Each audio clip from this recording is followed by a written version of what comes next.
marka waxaan leeyahay dhammaan awlaadda caasimadda ereygii awlaadul caasima beritoolaha laga dhabeeyo ha la soo dhaweeyo madaxweynaha ciidda dhaqaaqday ha laga dhigo madaxweyne Muuse Biixi waa ninka sultan qarannimada Soomaaliland sababaha ay dhalinyarta ama bulshada ugu dhiirantahay maanta inay soo dhaweysana waxa weeyaan dal jacaylka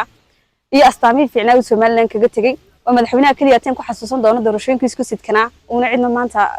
garabsiin ka doonin waxaan u aqaanaa shakhsiyan inuu yahay mulkiilaha Soomaaliland waa nin 52 sano u shaqeynayay ummadiisa ka dhalinyar ahaan madaxweynaha waxa ku soo dhaweynaa waji furan. Assalaamu calaykum waraxmatullaahi wabarakaatuh. waxaan aad u salaamayaa dhammaan ummadda reer Soomaaliland gaar ahaan awlaadda caasimadda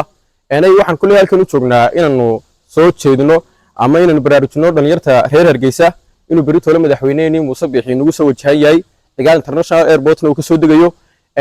kulli horena waa looga hadlay anaguna waxaan uga hadlanaa dhalinyar ahaan in madaxweynaha lagu soo dhaweynayo goobo kala duwan oo loo asteeyay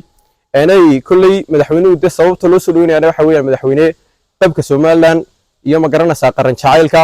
iyo doorashooyin fara badan iyo wax fara badan ku astaysan oo kale oo aan la soo koobi karin marka waxaan leeyahay dhammaan awlaadda caasimadda ereygii awlaadul caasima beritoolaha laga dhabeeyo ha la soo dhaweeyo madaxweynaha ciidda dhaqaaqday ha laga dhigo kulli goobo fara badan oo madaxweynaha lagu soo dhaweynaya jira waxa weeyaan xagga la iskugu imanaya ama destinationkeena aan iskugu imanaa waxa weeyaan meesha bariishka liicliica ilaa iyo shacabka guuleed marka waxaan leeyahay dhammaan awlaadda caasimadda beritoole dhulka dhaqaaqay ha laga dhigo madaxweynaha suufan oo diiran oo ma garanaysaa mug iyo miisaan oo culays leh loo soo dhaweeyo insha Allah. halka waxaan ka salaamayaa dhammaan ummadda muslimiinta ah iyo sidoo kale ummadda reer Soomaaliland waxaan halkan soo istaagnay inaan bulshada ku dhaqan caasimadda Hargeysa aan la wadaagno safarka madaxweynaha beritoole nagu soo aadan waxa jirtay hadal ay dadku si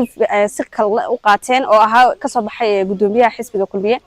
kaas oo ahaa inaan soo dhaweyntu aan madaarka la tagayn laakiin dadku ay u maleeyeen inaan soo dhaweyn jirin dadka waxaan ku baraarujinayaa in madaxweynaha la soo dhaweynayo laguna soo dhaweyn doono aaga shacabka ilaa gurigiisa madaxweynaha inuu ku galbi doono waa nin qaranimada ku suntan sidoo kalena waxa oran karna waa bihid jacaylka madaxweyne Muuse Biixi waa ninka sultan qarannimada Soomaaliland sababaha ay dhalinyarta ama bulshada ugu dhiirantahay maanta inay soo dhaweysana waxa weeyaan dal jacaylka iyo astaamihii fiicnaa uu Soomaaliland kaga tagay oo madaxweynaha kaliya tan ku xasuusan doono doorashooyinka isku sidkanaa una cidna maanta garabsiin ka doonin waxaan ku leeyahay madaxweyne ku soo dhawow wadankaagii hooyo waxaan salaameynaa dhammaan reer Hargeysa awlaadda caasima insha Allah sidaan ognahay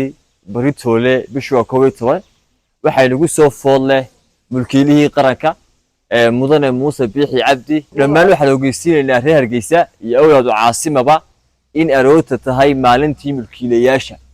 inay tahay maalintii laandheeranimada inay tahay maalintii madaxweynaha Soomaaliland hore Muuse Biixi Cabdi ahna mulkiilihii Soomaaliland la soo dhaweynayo fariib baan rabaa inaan diro reer Hargeysa amba reer Soomaaliland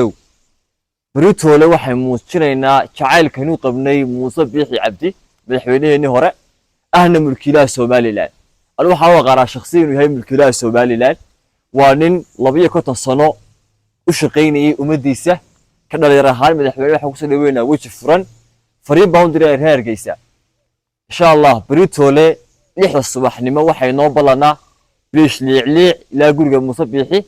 يلا يا سوق قدام إن شاء الله تعالى بريتولي ومالنتي ملكيلياشة